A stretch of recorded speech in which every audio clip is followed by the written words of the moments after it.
Hi, my name is Olivia Herman, and I will be reading my personal essay titled The Birthing Tree. The memories I have with my family are ones I will cherish forever. I grew up on a farm in northwest Kansas where we raised cows and harvested milo and wheat. There's a pasture right next to my house, as flat as most people assume Kansas is, except in one place. In this place, there's a drop-off where a beautiful spiraling tree calls home. This tree is not like any other, although it used to be.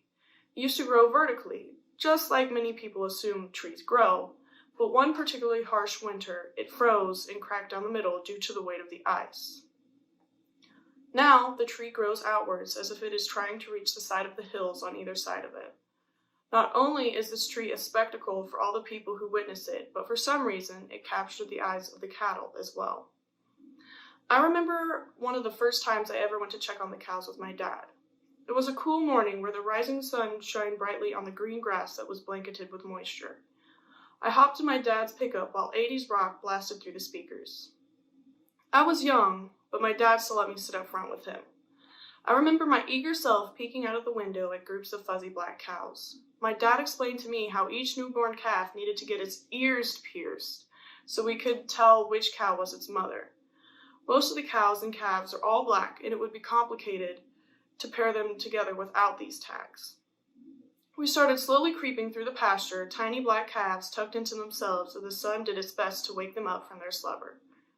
I was so interested in seeing these babies, especially the newborns, and I quickly made this known to my father. He gave me a nod and assured me that he knew where to find them. His pickup slowly rolled down a hill and revealed a beautiful and tangled tree I remembered seeing as we would drive by this pasture to go to town, but being this close to it was puzzling to me. I could not understand how this tree was able to grow the way that it did. My eyes danced around the winding branches and twigs until they finally landed on something even more spectacular, a cow and her newborn calf. I gasped with excitement and pointed frantically to the new life that was kindly being welcomed into this world by its mother. My father told me, "I don't know why they come here to have their babies, but they always do. I know if a certain cow is close to having her baby, she will be at the birthing tree." The birthing tree. That name stuck to me for years to come. My younger brother and I loved playing in the crisp autumn leaves and often found ourselves near that very tree. Being the two youngest siblings out of 4 kids, we found ourselves bickering and fighting very often. But something about being by the birthing tree changed things. We could easily climb on the branches, with them growing so close to the ground, and run across them. We would bounce and wiggle on these branches until we would see more and more leaves come falling from the tops of the tree. When we got bored of this play, is when our imagination would run wild and we would envision ourselves to be mythical monkeys that we heard roamed around our forests. We would shout from the top of our lungs and find big tree branches to bang together to create a big clapping noise, to communicate to our 8 brothers and sisters. We both knew how dumb these shenanigans were and would eventually end up laughing instead of howling like a Sasquatch. After all this playing, my brother and I would be tired of this cool autumn air stinging our lungs and decide to call it a day. But not many days would pass until my brother would ask me again, "Want to go to the birthing tree?"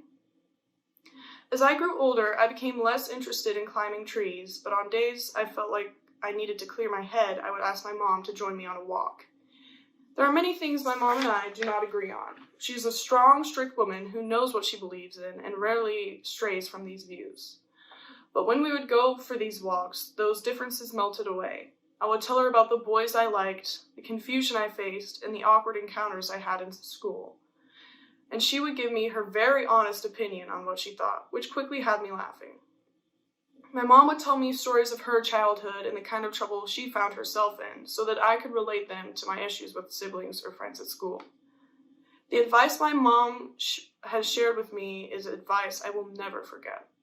Soon, we would walk down the same hill we had walked down so many times before to see the tree standing proudly to our left. I would always point out how interesting it was that no matter what storm Mother Nature threw its way, the tree always went into bloom come spring. My mom smiled and told me, "Things that have been broken in the past can still bloom into something even more beautiful than before." I knew I needed to get something that meant significant to me. It needed to mean family, all the memories I had with my parents and siblings, and how much I cherished them. It needed to mean love, how strongly I cared for the people who are rooted in some of my favorite memories, and everything I would do for them. It needed to mean perseverance. No matter what could bring me down, I will still be able to get back up and fight harder than I had ever fought before for the things and people that mean the most. My family has been there for me, even when I have made terrible mistakes. My parents always told me that no matter what, they would never leave me to deal with the mistakes on my own. It would not be the same without them being there with me every step of the way. I heard a buzzing sound behind me, and my nerves hit me all at once. I gritted my teeth, knowing the pain I was going to have to endure for the next hour was going to be tough.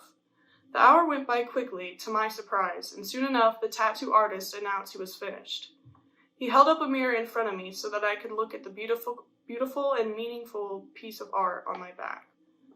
The thing I knew I would never regret, dislike, or grow out of because it meant so much to me. The thing that will be on my back even when they put me 6 feet under. I gasped in awe of what the artist had created. It was just as I had envisioned, the birthing tree.